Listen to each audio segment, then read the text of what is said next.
Mesdames et messieurs, très chers téléspectateurs de l'émission Point de vie Mbote. Mbote Mingi et Paiwapi Bozwami parce que R y a émission, il y a peuple et bandit, émission où il y a couleur politique et fungo la porte la bande de de pes, PPRD, Lamouka, Envol, place na bango ezalaka na kati émission Point de vie pour être na kati émission Point de vie ezalaka mingi émission en réflexion par rapport, il y a ma grande ligne, il y a actualité, Oyo et dérangé, Imboka, il y a Congo, durant semaine Mobimba, Yango na mokolo alelo, na kiti émission alelo, to sepeli, pour être peuple, à Sengakiye, to yamba, mwana mboka, Congomani, Alain Bolodjoa, na yende to kobeta masolo, il y a école République démocratique du Congo, na lo memia nyonso, et puis na respect. Imboko boko landabiso, plus 243 89 00 60 149. Mon amboka le bolo tombote. Mbote Nekolangai, Mbote Nabalandi. En tout cas, une fois de plus, merci pour l'opportunité. Très bien. Moutou akutani na Alain Bolodjoa pour une première fois. Liboso itando ike na chaîne Ontingi télévision. Arrêtez d'abord nini par rapport à la présentation. Bon, il a vraiment facilité que se présenter. Parce que Alain Bolodjoa a une facette belée. Il y a liboso, il faut que Alain Bolodjoa a un moko ya bateau apporte à cœur la vision à développement à Congo. Parce que j'ai fait l'économie rurale et l'économie où ils allaient concentrer le lingue à développer l'économie dans le milieu rural.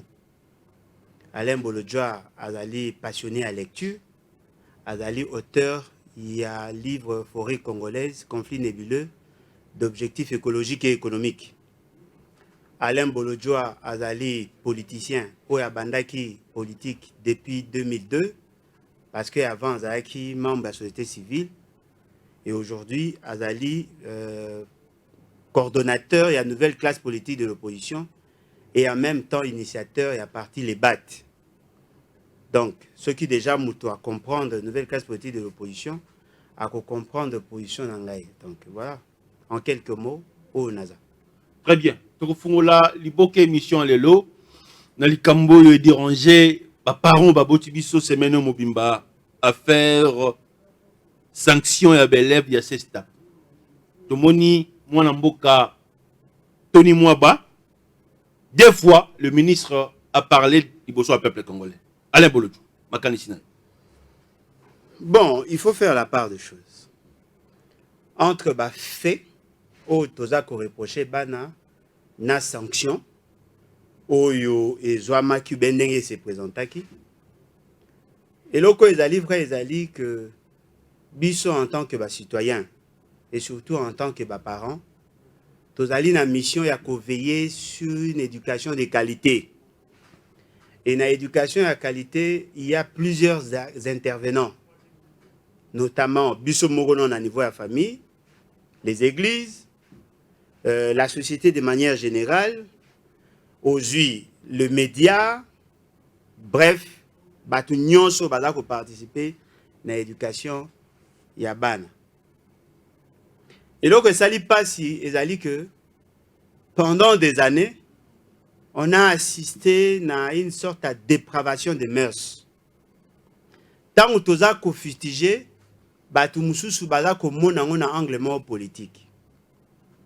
Bon mais quand on peut imaginer aujourd'hui au sein de nos institutions, tozalina mutu oyo a formataki baka ya marque wana naza kozwa wana Congo central.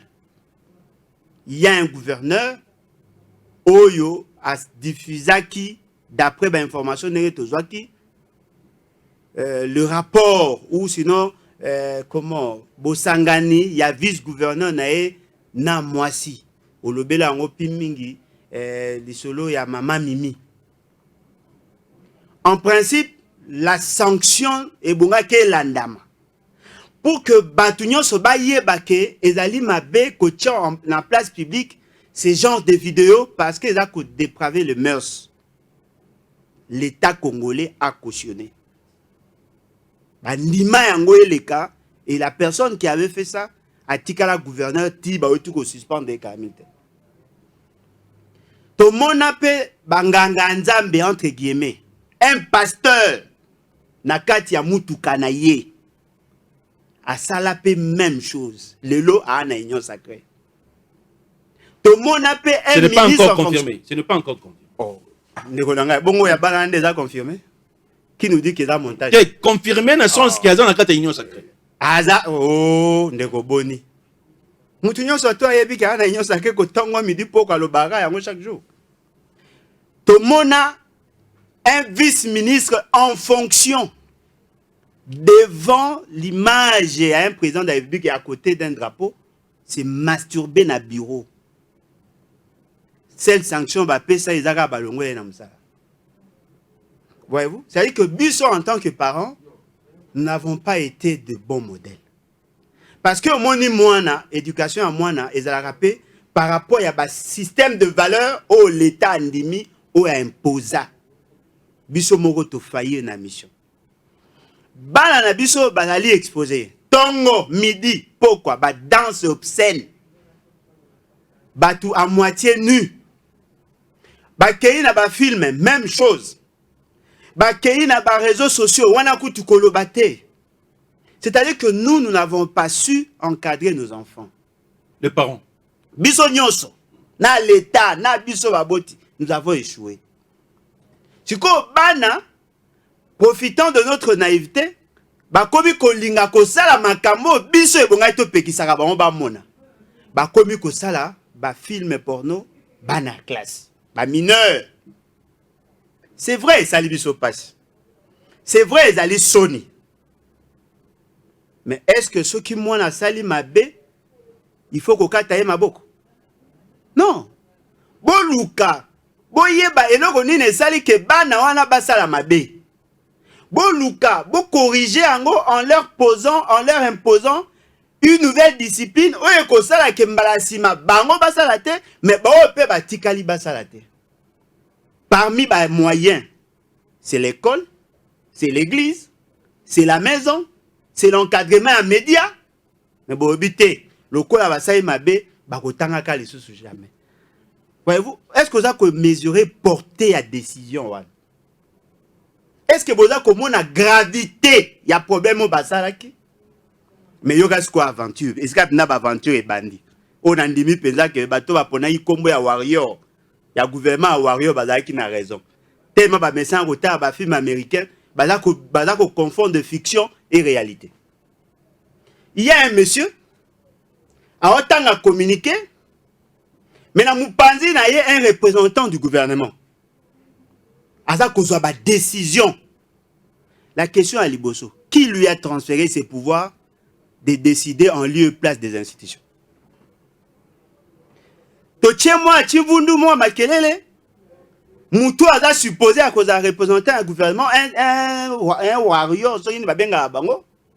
Alors bino ngana zwa ki décision te. Monsieur, soyons sérieux.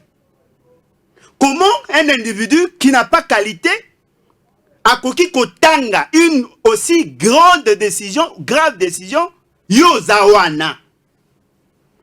Quand quelqu'un lit un communiqué ou un document à côté d'un membre du gouvernement. Mais étant qu'il met en l'embolotoir. Oh. Et puis ministère naye, ils allaient toucher. Et puis azali moto azali parents locaux là yo.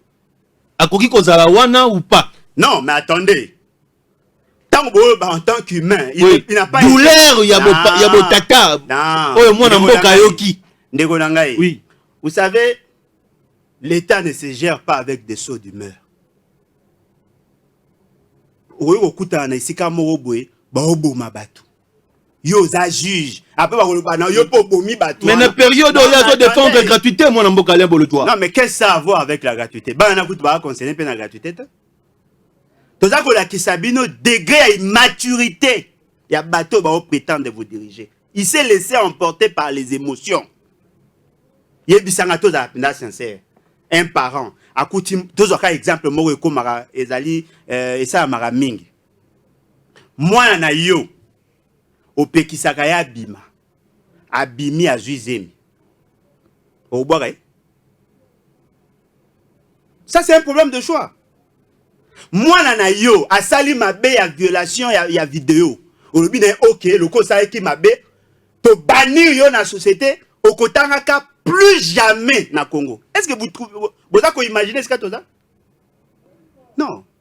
Il faut d'abord rappeler à votre monsieur que nul n'a le droit d'exclure un Congolais na circuit à éducation, dans un système éducatif. Nul n'a le droit, même pas le Parlement. Ce qui veut dire que le droit à l'éducation, c'est un droit sacré. Même un assassin a le droit de réintégrer le système d'enseignement. Personne n'a le droit de roboter. Mais dans l'article 43 de la Constitution, et c'est clair. C'est parmi le droit au péché de sa moutouté. Moi, na sali ma bé parce que à recevoir une mauvaise éducation, Bobi, ok, on t'exclut. Non, mais ça c'est grave. Mais ce qu'on joue, ces pasteurs-là, où il y a ça la fornication à la Katia Moutouka. N'est-ce pas qu'il est communicateur d'un regroupement politique? Ma bé, il y a ça là, il y a différentes années. Non, ok. Le col a banana biso ba sali mabe. Le col a pe ane pe komi na suka. To zui bango, to tche bango na centre de rééducation spéciale ou spécialisé. Pendant 6 mois, ba ko réintégrer peut-être les classes l'année où ekolanda kuna. Là on peut comprendre. Ceux qui ba église conventionnée oyo ba qui touché directement, ba bi ke banana ba kotanga suna ba école na bisote, là on peut comprendre. Mais nul n'a le droit à couper que ça va en abattant. Bon, mais quand on imagine, ceux qui battent, bazotique à la médiocre. Deuxième décision, car on avait école catholique. Non, mais c'est normal.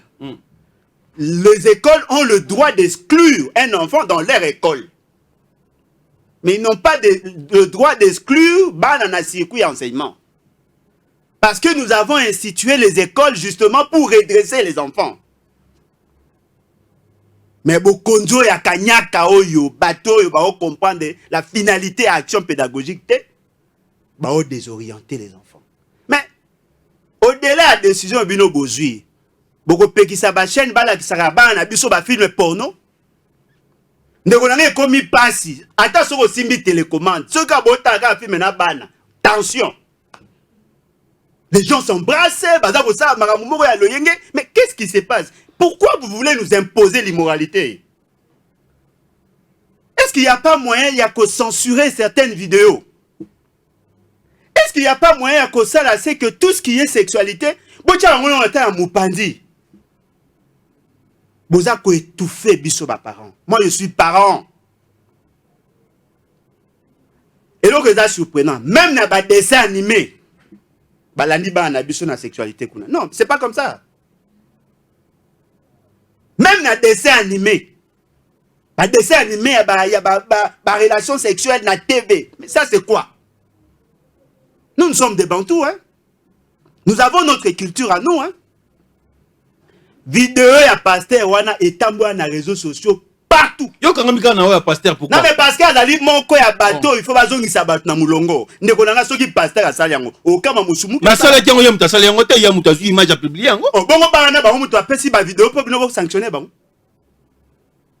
Oh, mam ndeko nanga boni. Bazaki batumi ba na gata mutu. Moko a filmer a diffuser. Ba nguna bazaki 5, moko a filmer a diffuser différentes étapes. Moi, je peux tolérer que bana basala yango parce que bazali na moi degré inconscience. Mais pas moutou à cola et puis pasteur de surcroît. Membre il y a regroupement politique. En 5 minutes, comment Alain Bolodjoa qui opesa le conseil pas ba parents bana wana ba kotale na mokolo le et puis na peuple congolais. Moi je suis convaincu que mes parents bazaki de bonne foi. Très bien. Na yebi que moi boboti moko ta ko tina moi na asa ba sextape. Et d'ailleurs le moko ba perte de contrôle. Ponanga. Soki nazaki mokonzi ya mboka o, soki nazaki na pouvoir ya ko décider sur ses enfants. Nanga tina ba on a centre de rééducation. Très bien. Pas une prison. Centre de rééducation même abe ezapété. Merci. 89 00 60 149 ne bandeli émission na ebisa ki biso peuple congolais que tozali na privilège l'élu à Goyamba Alain Bolodjoa yazali moko ya ba Kongomani wa kopesa makanisi na ye po Kongo ekende liboso.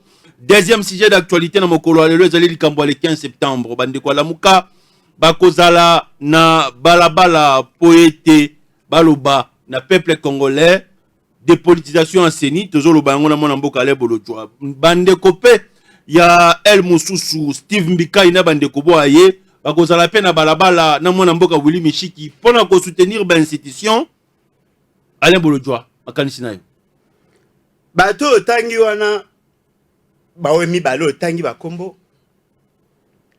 fort encore na yambaki Willy Mishiki a lobby akendaki na hôtel de ville amoni mikanda ba imboka opposition te. Cela veut dire que le gouverneur n'est pas informé. Mais tant où il y a bango bakei ba pesi bango nzela. Donc il est tant akendaki kotiko yaye a vérifier qui na registre ya ba lettre que nyonso ekotaka. Ma tout notre information le 15 septembre banani basengi nzela pas na balabala. Donc il est akoma kokota na hôtel de ville yango ya bino ezanga mbeto akotala na ba liste ya ba lettre ekota a vérifier ce qui na na kota ki ya kota ete. Omoni bango ba obima ba kamikaze. Et c'est ridicule. Ndeko langai, omoni stratégie ba wasala wana eza plagiat. Ce sont des stratégies au Kabila salaki. Le quoi baza ba néo-kabiliste c'est parce que ba uti ko zaka na même philosophie ba soukwama te. Biso to zaka ba tamasumu. To bongola mitema. Ah, on reconnaître. To bongola mitema to koma ba ekela miasika. On reconnaître ngo liboso. Mais ouais bango. Ba o demeurer na péché. Ba sali plagiat car le même stratégie au Kabila zaki nango bango ba osala. Ba osala marche les 15 parce que ba ebi que so ba sali marche les 15, c'est une manière pour eux d'empêcher la bato à la muka ba manifester. Ça, ce sont des vieilles stratégies. Tous les sérieux. Steve Mbikai a télémiao. Mishiki a télémiao. Attends, la pèse va un bon retour à la Banque centrale. Na Hollande. Stratégie. Tous la paix sérieux. Pourquoi Borbanara en marche na Tchangou? Bosu s'appelle na Tchangou. Oh. Netandi Moussouste. Oh. Oui. Ba marche tout bossali Borbanara na Tchangou. Oh. Mais papa, tu sais que tu as un pouvoir Banana na Tchangou. Tu sais qu'elle n'est pas un modèle. Tu sais qu'elle n'est pas un modèle. Le ban abiso que la loi interdit. Kolobate Tshisekedi n'est pas un modèle. Papa Etienne Tshisekedi la loi Bissau Tshisekedi n'est pas un modèle. Pourquoi il faut le voir à papa Etienne Tshisekedi? Non, tika moli monaïza estikeza. Et loko moko il faut boye bango. Basala ka marche et sika bateau baza concerné na question. Tant que ba osala ngo na République démocratique Félix Tshisekedi azaki mutu ya opposition. Tango ba soutenaka ye pa Kabila kwa sala meeting na stade na nini na comment na stade na terrain Sainte-Thérèse pour aller bana batu kandimi machine à voter. C'était fait où? Non, mais bino sko bokomo kansani bata changu bana droite. Donc pour na bino bokansaka changu ezali bobanda opela monga fula bobanda opela kitambo. Pourquoi bino bono il faut pas obliger bango basala marambo bango balingi. Tout ça sérieux nde yango wana. Bolobite loka batachango ba bola besika bato bosai la bango. Personne n'a dit que baza babola. Mais bobo ya bango po anini. Po na philosophie na bino bokasa oka na philosophie na bino bozo ciblé kaka changu po banda changu po na marche na changu. Pourquoi ba district mususu te? Mabeza. Tango Etienne Tshisekedi azako uta poto ba oya me bayambaki wapi? Mabeza. Est-ce que bato amayele ba ko réfléchir que ba non pour ani bobandaka na changu? Mais attendez, les gens qui sont victimes ya mauvaise gouvernance ba wapi? D'apoyo. Oh. Bato bino bo faire souffrir ba na changu. Kuna nde bato ba souffrir, sko ni ba banda wapi? Ba ke bana na Gombe. Depuis mon âme Félix Tshisekedi nenga zawana avant comme président, tant azaki président à parti, au so mona ça marche na Gombe. Yebisanga activité moko idepesa ça na Ngalema. Ba sa wapi? Attends, ba osa na limité ba tomba uta wapi? Ouais, ezaba raisonnement na éviter. Le quoi mboka ngo eza dirigé na ba parlementaire debout, ba to aller sur la possibilité à qu'on réfléchisse au-delà de les gens qui manifestent les ali bato ba na ras le bol. Mais non on a ina lo ba no boy, il faut ba nyozo tout ba yeba. Le ba na peuple. Ndenge bo marché, bo ça la mutualisation à bakanda. Muto ana problème ya ram, aya ko marché. Muto ana problème à musala, aya ko marché. Muto ana problème à mai, ya courant, nyonso, oh ba longola musala. Est-ce que le temps de fil est informé? Neko, est-ce que nazo bisayo? Oui. Nga nazo pesa message na ngai. O wana otuna ba. Avant de marcher fort hôtel de ville dans l'information. Nga na koyo bisayo otuna ba la muka nga nazo bisayo o nga nazo. Très bateau yo to senga ya ram ya mai. Nga nazo bisayo tika singa lo bate. To tikelo mi tuna. Na ozo banga bonne. Na banga pourquoi? La kimia. Ouais ouais. Eloko ezali vrai. Mutu nyonso ayebi ke bokonza chana na o eza ko sa eloko te. O ayebi makambo esa na partie est ya Congo. O ayebi ba accord eza ko violer intentionnellement notre constitution. O baza ko signer. O ayebi ke Kagame n'est pas le frère ya ba Congolais. So ba sangisi ka kana na bango. Bo bukelo ko mutu te, bo kende bo sa marche à la muka. So ki la muka lobi A pona makambo élection yo loba B pona makambo eza ko concerner. O etali makambo ya organisation. O kotuna bato à la muka. Mais là on a peu sur information. Le parti Nouvel Élan, le parti SID et les autres partis vont constituer la Mouka. Baza bato baza organisé. Yo zolanda Michik. Tobe tapina masola sérieux yo landa Michik. Baza l'un des acteurs politiques en Boga. Nazo le bakete. Même beaucoup il a les droits toi la démocratie. Non yo zo le pas le droit. Est-ce qu'on a boyé les droits? Pourquoi au privé? Non, est-ce qu'on a pourquoi au privé bato balanda? Attendez, est-ce qu'on a autour? Bande ko nojek pe ba uzana balabala. Et en jeu bizarre. Oui oui. Tu vois, tant que Nojek a regardé na baba, on a retourné à Nojek qui sera côté ça qui lettre ou pas. Non. Il y a une exigence d'information au regard de l'article 28 de la Constitution. Oui. Oyo après ça qui soit après ça qui administration information à cause d'un droit à commerce. Ce qui va côté ça qui information et que l'information n'est ali parce qu'il y a un ça qui va fixer date. Ils vont manifester. Très bien. Bah on peut battre il y a nani. Il y a ba musique et consort cette bande là bango wana bango ba kamikaze ba kamikaze bango ba sangani wana kamikaze na bi mo mususu te po ya comme interprétation mabe bango ba sangani wana lokwa bango ba kosa marche ko ba na Gombe na place ba institution ezali abenga bato ba ya ba sangana ba ko soutenir ba institution o ezali polluer institution da ko kisamboka soni. Et donc, moi, je malonga na basalité, ka bilobe la koloba, ba ke ne osa marche na Gombe.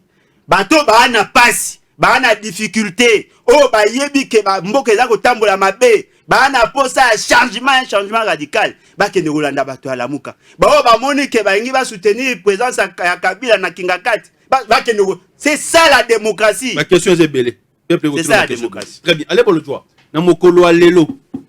Quand moi Mboka Martin Fayulu a proposé calendrier électoral, les alliés n'andela il y a constitution, toi les alliés n'andela la constitution. Voilà. Question liboso ngwana. Na mokolo alelo question mi balé. Nani azo bloqué les cambo etali bureau à Seni. Félix Sekedi. Le président de la République n'a rien à voir dans makambo à Seni. A kotel ngwana mosika. Lelo. Oui. Oui. Yo kasi Félix Sekedi azaka président au bengi la République en moi. Il est aussi leader d'un parti politique.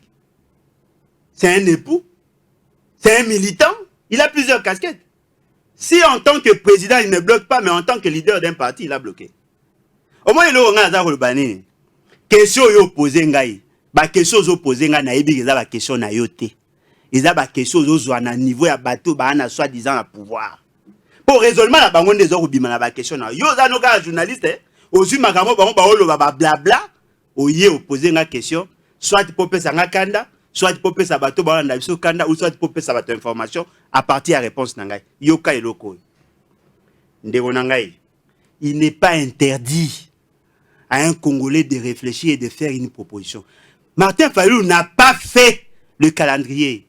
Martin Fayulu a fait une proposition. Il a proposé il a fait un tingi a proposé loi te. Est-ce que loi n'est outil et pas un tingi? Non, il a porté la proposition d'une autre personne.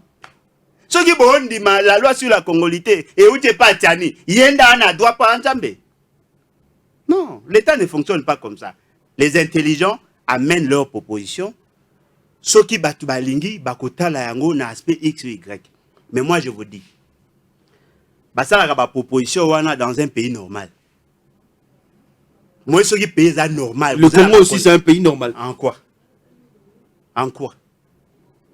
Aujourd'hui, il y a la démocratie qui prône. Vous avez aujourd'hui cette liberté de parler comme ça à la place publique. Et puis, Bandero Rolanda. Et Bandi Lelo. Ko so bono bo ana posa o mikosa. Ngape na kota na lukuta vino e bandi lelo.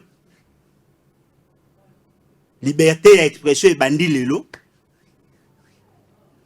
Monsieur Martin Fayulu, président Martin Fayulu, a na droit ya kosala proposition na ye. Très bien. Nga na d'accord, mais je n'ai pas le droit de lui interdire. Eza libre. On dit bato maele ne ba réfléchir sur la problématique à Congo. Ba mususu ba oluka ba nenete ba tout ça, ça ce sont des aventures. Dans des pays sérieux, les hommes intelligents réfléchissent. Point bas. Yo linga sani aka no gage. Ba que no ça ba aventure. Non. A ça les propositions naé, naza d'accord na ngote, mais c'est son droit. Tant ba ko koma na biloko ba oluka, ils vont réfléchir ensemble. C'est simple. Comme tu as ça, les propositions, non. Bah, vous êtes d'accord, le loso qui va entérimer mon amboka de Nikadi. Parce que dans la confession religieuse, si c'est ça, et puis tu as un représentant de l'église kimbangiste, alors de Nikadi, ma outil l'église kimbangiste. Quand tu as une église kimbangiste, vous êtes délégué na bango. Non, mais Naïbi va pas si mon kimbang kianga. Naïbi est très bien. Bon, pas très bien, mais Naïbi. Alors, parmi bateaux, on a apprécié. Nakuta nae, je crois, à 3 à 4 reprises. Il a une dimension à sagesse. Pour y ba maramba oloba, il faut y ba avant ou yoka mamba oloba. Ngana comprendre mamba lobi. Ba proposa bango de Nikadima.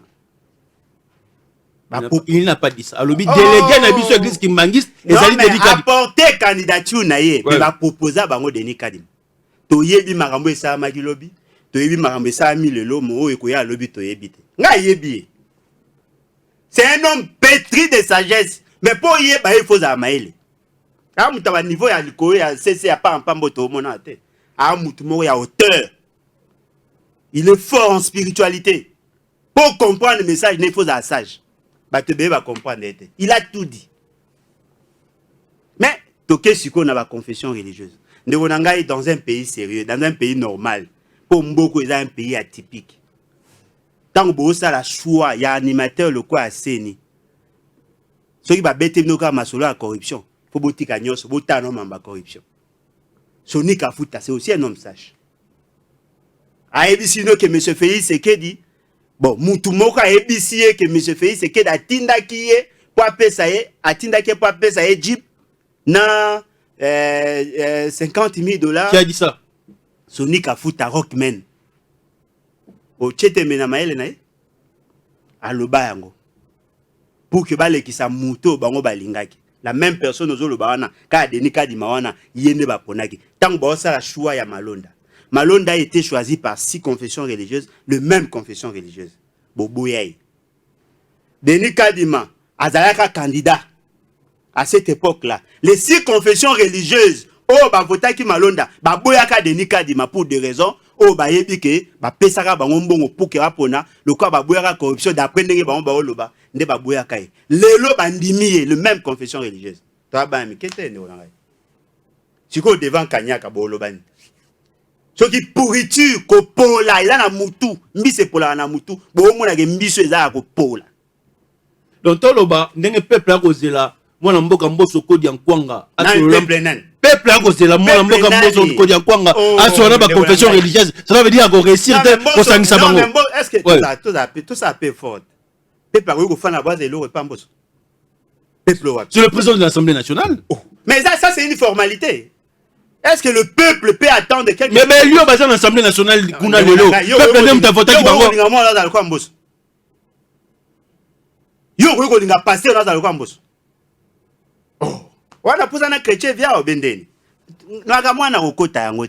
Nous faisons la promotion des valeurs. La promotion en moralisation, il y a scène politique. Il y a des gens au lobby qui ont comme Basiliki. Na osé.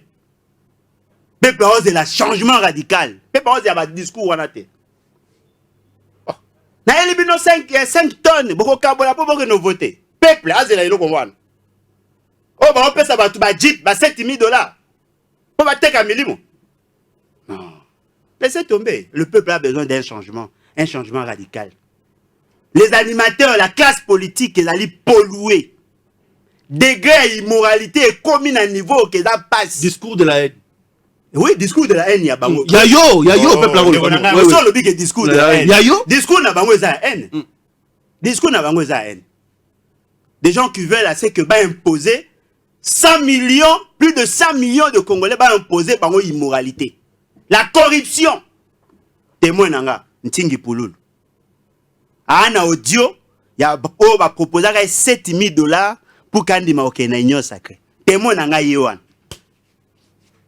Siko, Olobangani. Corruption, Kanyaka, immoralité, au sommet de l'État. Nikolanga, to beta masura sérieux. Bata malonga baza to tanga ba combo. On se obeta nza ba aventure.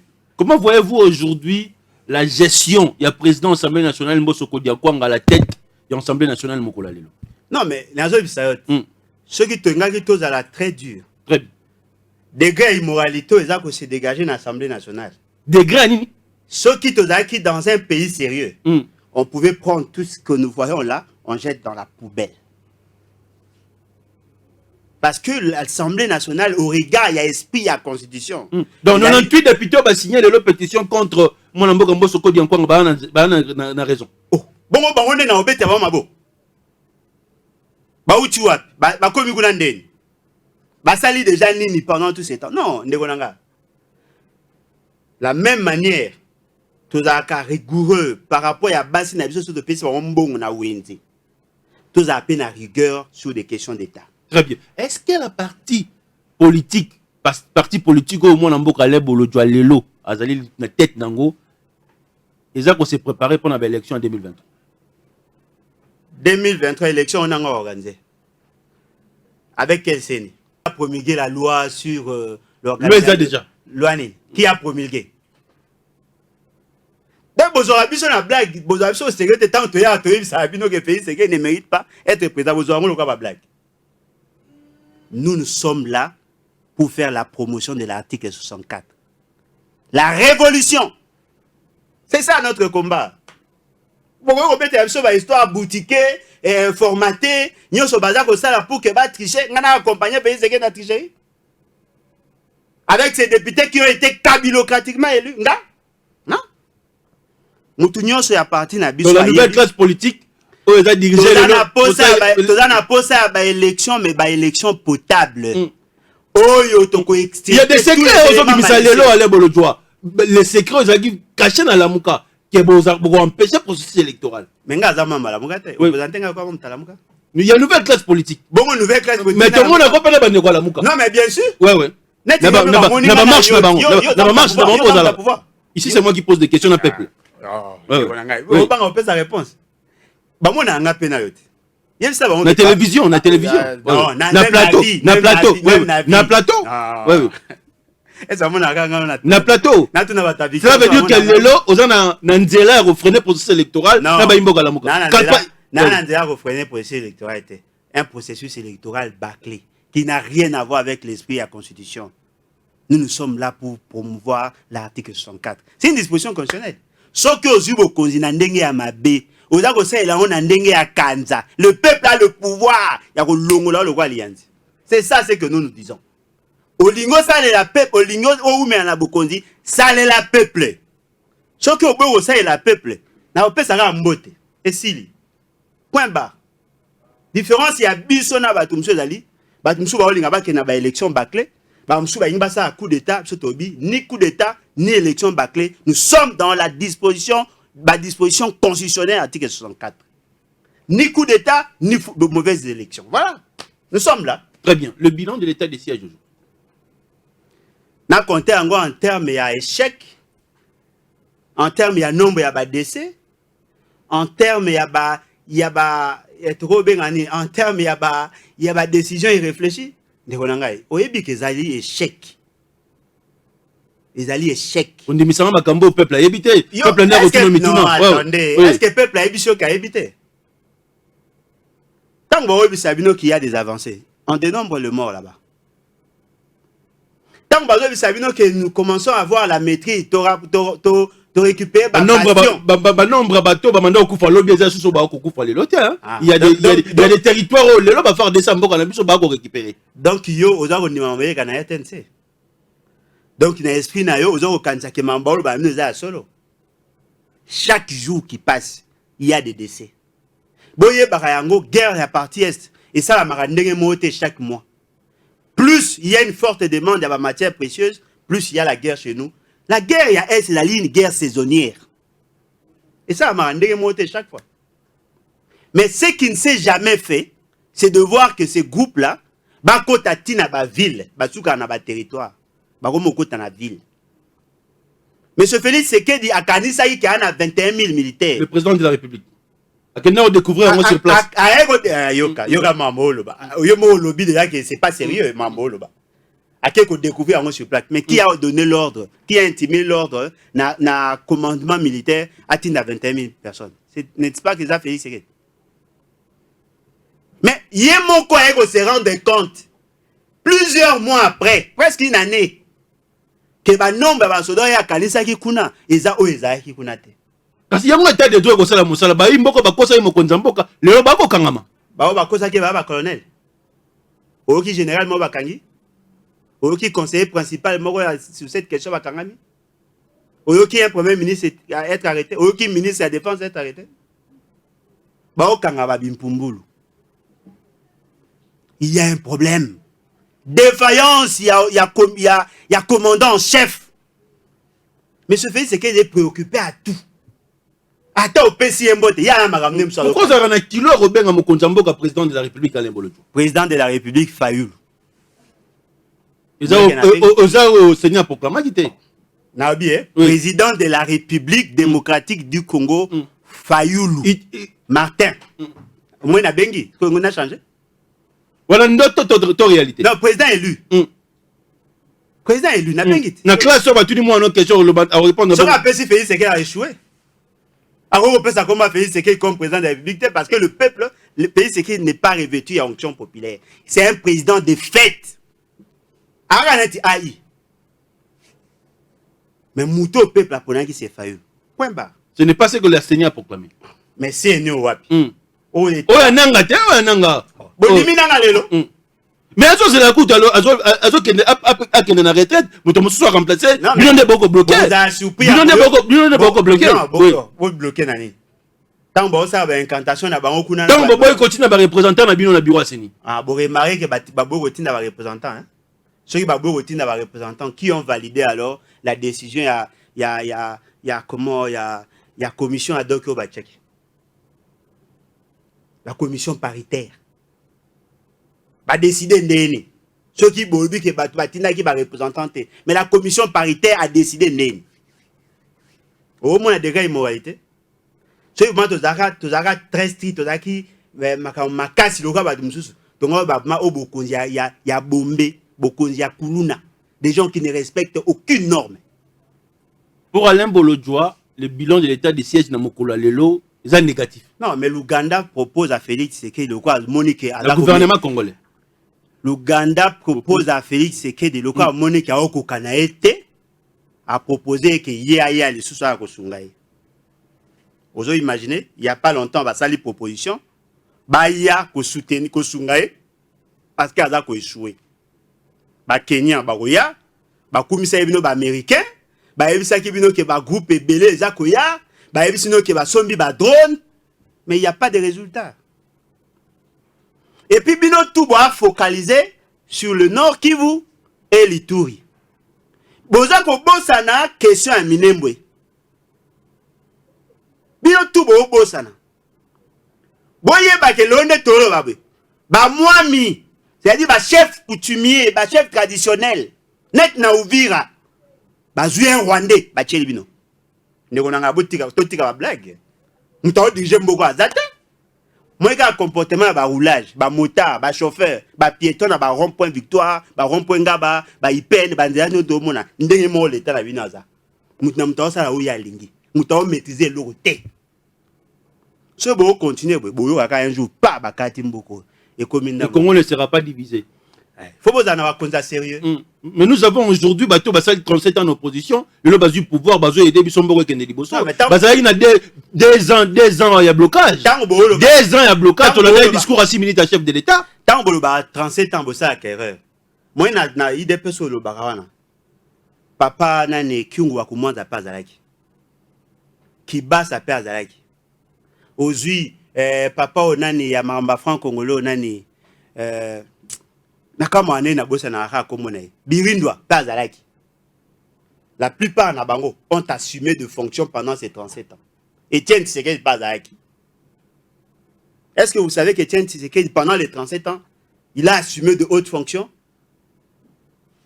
Est-ce que Boyebi que Kibasa a assumé de fonctions?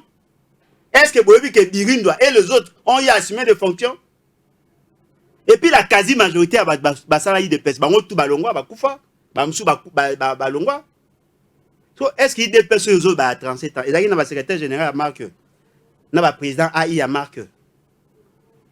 Bon ça erreur. Et là combo, muta hérité combo, mais ça na valeur moroté à muta ça là qui combo. Perquisition. Et là il est là. La question d'actualité c'est délai. Il a travaillé avec Kabila. Il était membre Kalaya MP. Oui, avec un bilan négatif. Oh, est-ce que membre MP dans un bilan négatif? Ou bien Mouto a assumé une fonction? Obi François Béa, conseiller principal à M. Félix Sekedi, un homme très intelligent. Il a travaillé avec Kabila. Il est aujourd'hui avec Félix Sekedi. Est-ce que Boyebi que Ndegonabiso qui na PPRD a MLC après que Kende IDPS nani Mouto a limité à sa succès? J'ai Koko Moulumba. Lui, il a travaillé avec Kabila. Est-ce que vous vous rappelez la quasi-majorité à Bateau Badana Félix, ils ont travaillé avec Kabila. Moi, je n'ai jamais travaillé avec Kabila. Très bien. Perquisition dans le John Numbi. Oui. Quantième fois. C'est comme Mbalo Bolobé dans mon mini-point. Non, mais il n'y a aucun mois. Vous savez, première perquisition. Vous savez, deuxième perquisition. Première perquisition, vous l'avez sur la vidéo et la photo. Mais le long de la congélateur, moi, je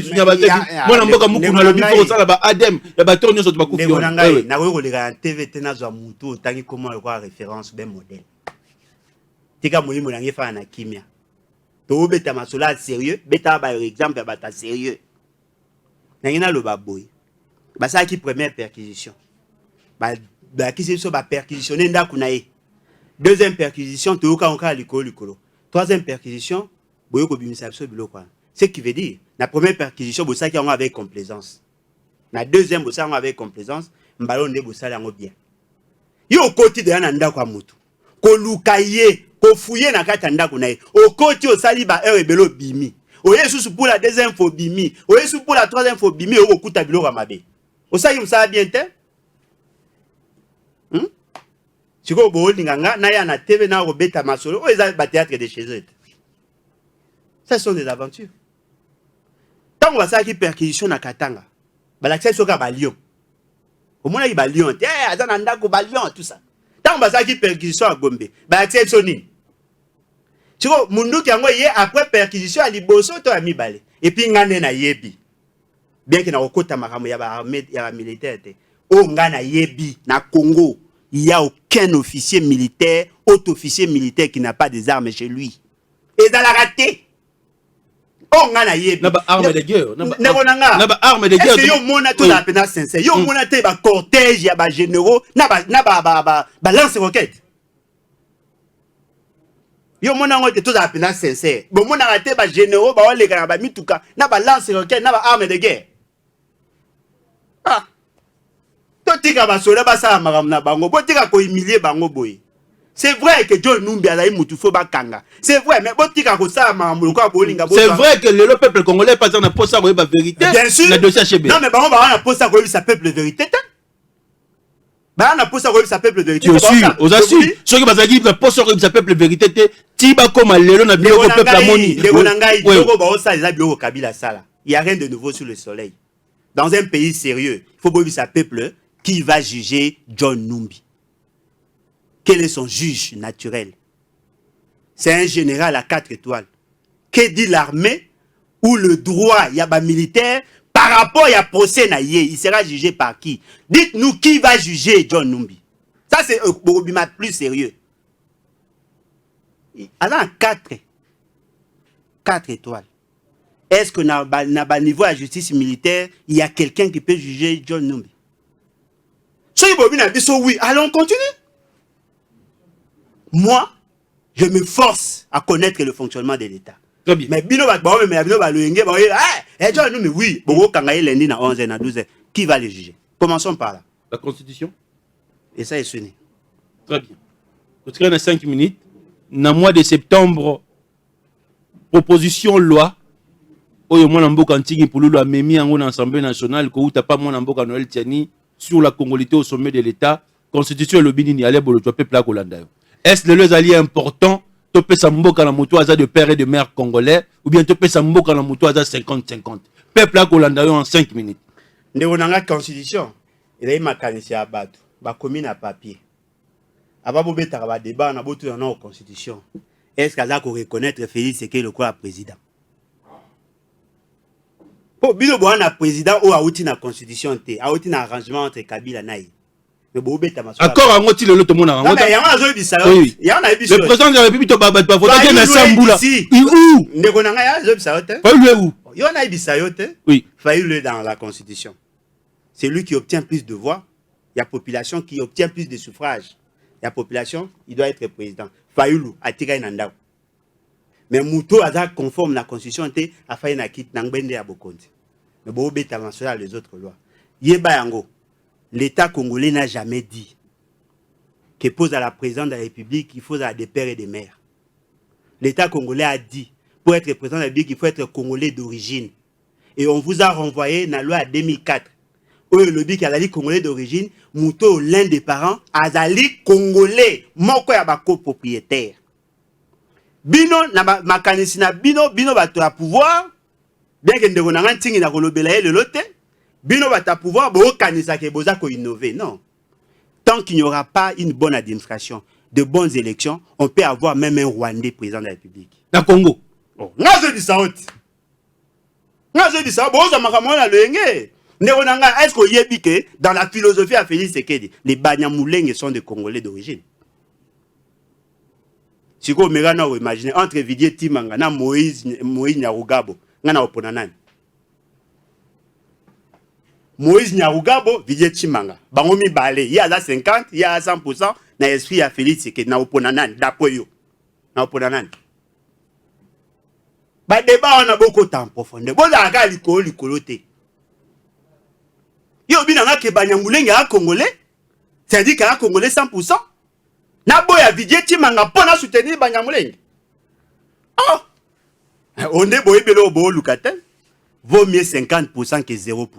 Monsieur Komina Souka, ezala ki Alain Bolo Djouandé to yambaki na 4 émissions point de vie. Hier mwana mobali oyo alobi aza prêt pour na débat, nyonso alobi ezali na constitution, soko ezali na maye to po comprendre te, to ko benga ye to ko tia bakiti mibale, to ko ndongwana pe to ko lobela likambo etali à venir ya mboka na biso République démocratique du Congo. Émission ezanga couleur politique. Ils allaient émission point de vie. Restez scotché cimenté au programme, il y a RTMV. Un grand merci d'abord de connaître tout balandi biso na mokolo alelo. Honorable Ntingi Pululu, l'homme d'État, député exceptionnel, Ndebiso Topona, Tanisaka Malamu pona Congo, Salaka Malamu pona Congo, Lobaka Malamu pona Congo, le commune Souka pona émission alelo. Le Mwara Union Sacrée. Ciao, émission ici.